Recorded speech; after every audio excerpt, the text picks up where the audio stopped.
Alors, Martine, Michel C, Hélène Buzzetti, bonsoir. Bonsoir. Bonsoir. Quelle journée! Vraiment, ça s'est bousculé en après-midi. On a dû changer de sujet 8 fois. Monsieur Fitzgibbon et l'éthique, je vous fais entendre Mme Anglade, chef du Parti libéral du Québec, qui vient de réagir, et M. Legault qui a réagi tout à l'heure. On écoute. Aujourd'hui, le premier ministre a confirmé qu'il y avait deux codes d'éthique. Un code d'éthique pour les 124 députés et un code d'éthique pour le ministre Fitzgibbon. Si le premier ministre avait été dans l'opposition, est-ce qu'il aurait toléré une situation semblable? À mon avis, il n'y a qu'une chose à faire. Il faut que le ministre de l'Économie se retire temporairement. C'est pas normal qu'une personne qui détienne des placements dans des entreprises privées, des placements que cette personne-là ne peut pas vendre, qu'elle ne puisse pas venir servir, qu'elle ne puisse pas venir travailler au gouvernement, qu'elle ne puisse pas être ministre de l'Économie. Martine Biron. Écoutez, je pense que le premier ministre n'aura pas la fin de session dont il aurait rêvé. Il va être placé sur la défensive jusqu'à la fin par les partis d'opposition sur un thème qui lui est très cher, c'est-à-dire le thème de l'éthique. Et c'est vrai ce qu'a dit M. Legault. Il a en fait répété ce qu'il avait dit au début du mandat. Il avait dit, c'est exactement ça. Il faudrait qu'on fasse quelque chose pour les gens d'affaires qui veulent se présenter en politique et qui ont des intérêts dans des sociétés privées et donc qui n'ont pas de lien avec qui n'ont pas nécessairement de contrat avec le gouvernement.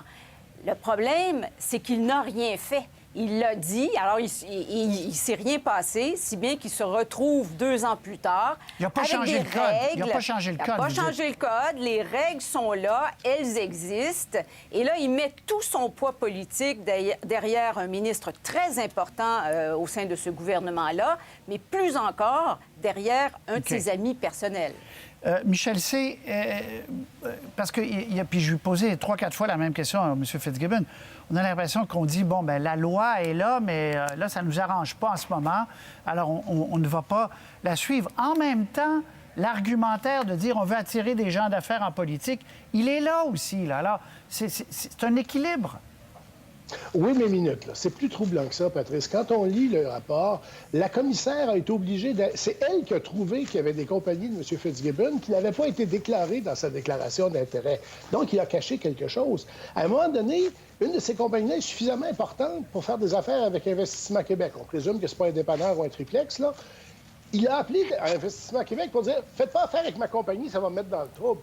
C'est le genre de choses qui ne sont pas tolérables dans la situation. Puis en plus, la commissaire, Michel, spécifiquement sur cet aspect-là, lui avait dit de ne pas appeler à Investissement Québec. Exactement. Avant. Exactement. Oui. Alors, il y a plein de manquements à la transparence envers la commissaire. Sa déclaration initiale, là, c'était vraiment arrangé avec le gars des vues. Alors, c'est ça qui est troublant. Parce qu'après ça, on dit « Ah oui, mais je pense que tu ne pouvais pas vendre. » Et puis, pourquoi tu l'as caché, alors? Et c'est ça qui va faire mal et à M. Legault et à M. Fitzgibbon si ça continue, cette histoire-là, parce que c'est un manque de transparence au départ de l'histoire. Et c'est pas les règles qui sont en cause, c'est la volonté du ministre de ne pas dire la vérité. Mais en même temps, là, je me fais l'avocat du diable. Je repose la question à Hélène. M. Morneau, ça nous fait penser à l'histoire de M. Morneau à Ottawa. Des gens qui ont des carrières dans le monde des affaires, qui sont très riches. Là, personne ne fait pitié, là. Mais qui ont envie de servir, faire de la politique. Et là, ils se retrouvent avec un règlement. Est-il applicable ou pas pour eux, ce règlement-là? C'est ça la question, Hélène.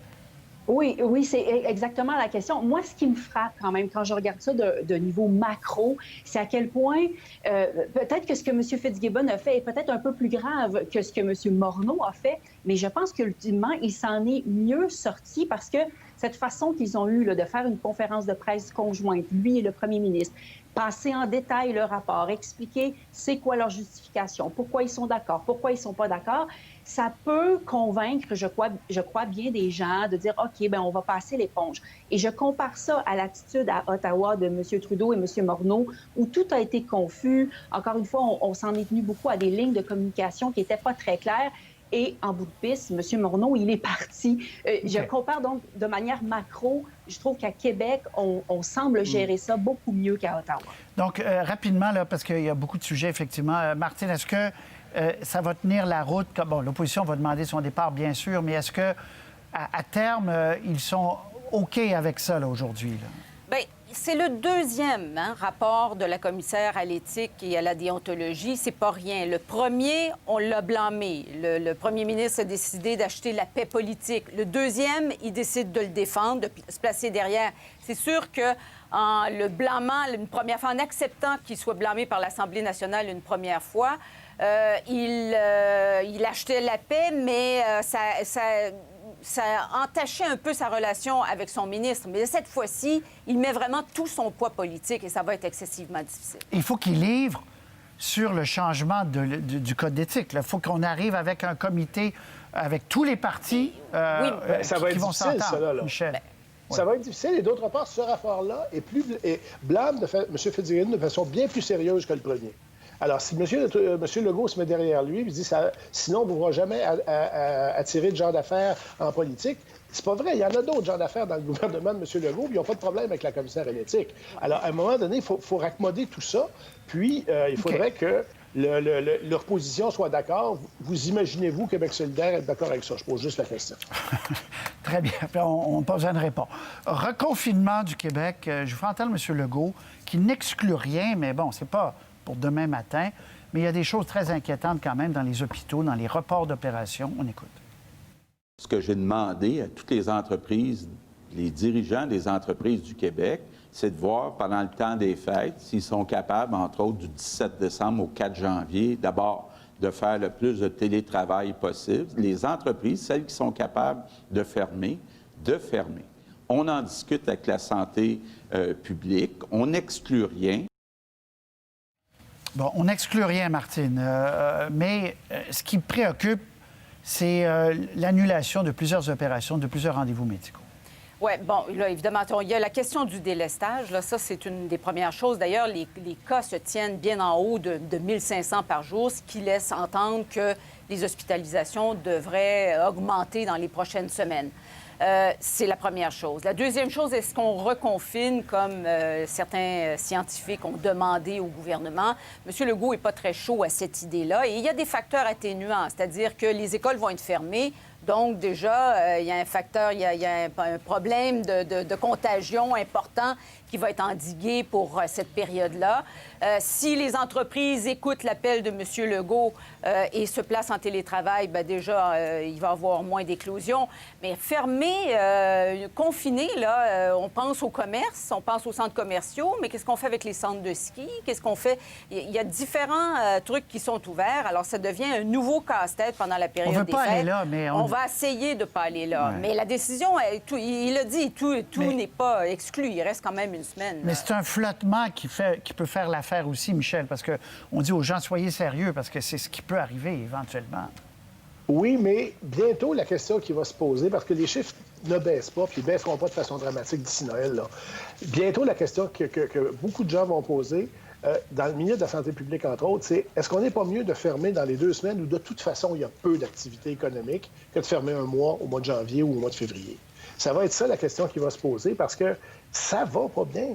Et là, contrairement à la première vague, là, c'est pas le Québec qui fait cavalier seul en ayant les pires résultats du Canada. Là, c'est pire. C'est effrayant partout, puis c'est pire dans certaines autres provinces. Alors, il faut faire quelque chose, c'est évident. Et peut-être que le moindre mal, c'est les semaines des fêtes où il y a peu d'activité économique. Et il y a même des gens qui disent de toute façon, c'est pas 2 semaines qu'il faut, c'est un mois. Oui, Hélène, l'état d'esprit à Ottawa face à ça, Dr Tam et compagnie, l'état d'esprit face aux prochaines semaines qui s'en viennent. Là. Bien, écoutez, M. Trudeau a toujours été le dirigeant le plus, comment pourrais-je dire, le plus prudent, probablement parce qu'il n'a pas à défendre ses mesures. C'est pas lui qui doit aller consoler, si vous voulez, les écoles ou les commerces qui doivent fermer. Alors, il a toujours eu cette attitude beaucoup plus prudente que les autres premiers ministres. Mais M. Trudeau, il est toujours en retenue. Il sait qu'il ne doit pas avoir l'air de faire la leçon aux provinces parce que, justement, ce n'est pas sa décision, ce n'est pas à lui de dicter quoi faire, mais on le sent qu'il ronge son frein, qu'il aimerait donc que les provinces mettent les bouchées doubles, notamment parce que c'est lui, en grande partie, qui écope de la facture après coup. On va d'ailleurs en parler jeudi là, avec la rencontre sur le financement des systèmes de santé. Oui, c'est une grosse rencontre, ça, jeudi. Évidemment, on aura le temps d'en parler en long et en large. Un petit extrait d'une nouvelle approche publicitaire du gouvernement du Québec face à la COVID. On écoute. Fait qu'on a plus de dingue qu'on pensait. Ça change nos plans, mais il y a des bons côtés. Hey, tu veux ça, la mode des mini-maisons? Ton mononcle qui a une opinion sur tout? Moi, j'en veux pas, pas tout. Ah, c'est tellement intéressant, mon oncle, là. Wow! Et pas besoin de pratiquer ta phase de Nicole, t'aurais pas dû! Mais surtout parce que le plus beau cadeau, c'est la santé. Cette année, on fête chacun chez soi. Oh non! Comment le facteur va faire m'amener mes cadeaux?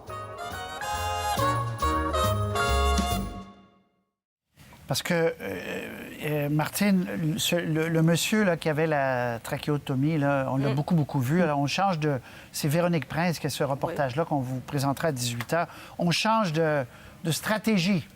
Oui, bien, on veut un peu alléger le climat et remonter le moral. On sait que c'est difficile, c'est le temps des fêtes, mais on veut que les gens suivent les consignes. C'est sûr que le monsieur avec la trachéotomie, c'était lourd et c'était pas très festif. Alors là, on se dit, bien, peut-être qu'on pourrait avoir un ton plus léger et justement alléger le moral des gens en leur disant suivez les consignes avec un sourire. On va suivre ce reportage de Véronique Prince plus tard. La nouvelle loi pour l'aide médicale à mourir. On écoute un extrait de M. O'Toole et on revient tout de suite. Je sais que les deux côtés de ce débat sont bien intentionnés. Mais je crains que le projet de loi soit une première brèche dans la valeur que nous accordons à la vie. C'est une pente glissante que nous ne devons pas emprunter avec une loi aussi vague et sans safeguards. Hélène, le Parti conservateur va tout faire pour retarder l'adoption de cette nouvelle loi qui a été demandée par un jugement. Ils ont jusqu'à la mi-décembre. Comment vous voyez la suite des choses, là? Bien, écoutez, ça va bloquer. Le ministre de la Justice n'a pas d'autre choix, soit qu'il impose un bâillon à la Chambre pour que ça aille plus vite, demande à la Cour de prolonger d'offrir une nouvelle échéance ou peut-être de prolonger les travaux à la Chambre des communes pour qu'on réussisse à respecter le délai. Clairement, c'est le contingent pro-vie du Parti conservateur qui est derrière toute cette initiative. Ce sont des gens qui disent vouloir protéger les personnes les plus vulnérables en empêchant qu'on élargisse l'aide à mourir aux personnes qui ne sont pas déjà mourantes. Mais dans les faits, ces députés-là étaient opposés à l'aide médicale à mourir en partant. Donc, ils voilent un peu leurs intentions. Monsieur O'Toole a raison de dire que c'est un débat important, mais il oublie que lors de la première loi, on avait déjà eu tout ce débat-là. Moi, j'ai rien entendu à date dans toutes ces discussions, ces débats qui étaient véritablement nouveaux. Alors, à un moment donné, on a le goût de dire, écoutez, bouclons là, ce débat pour respecter mais eux, ils n'ont le pas le délai. goût de dire ça, Michel C. Là. Mais non. Non, et M. O'Toole oublie une chose, c'est qu'être pro-choix, c'est être pro-choix, pas juste sur la question de l'avortement. Là, hein? Être pro-vie, on est pro-vie sur cette question-là de l'aide médicale à mourir, on est pro-vie. Et au Québec, malgré tous les efforts qu'il essaie de faire pour percer ici, ça va lui nuire énormément parce qu'il y a un large consensus social. Il y a eu la commission Mourir dans la dignité. Les gens étaient assez fiers du travail, d'ailleurs, transpartisan qui avait été fait là. Bien. Et ils vont pas comprendre, je pense, l'attitude de M. O'Toole. Merci d'avoir compris le rythme de ce panel à vous trois. Merci beaucoup. On est passé à travers. Je suis content de tous les sujets. On n'a pas parlé de la Cour suprême qui a dit non à Trump. Une autre fois. Salut! Au revoir. Au revoir.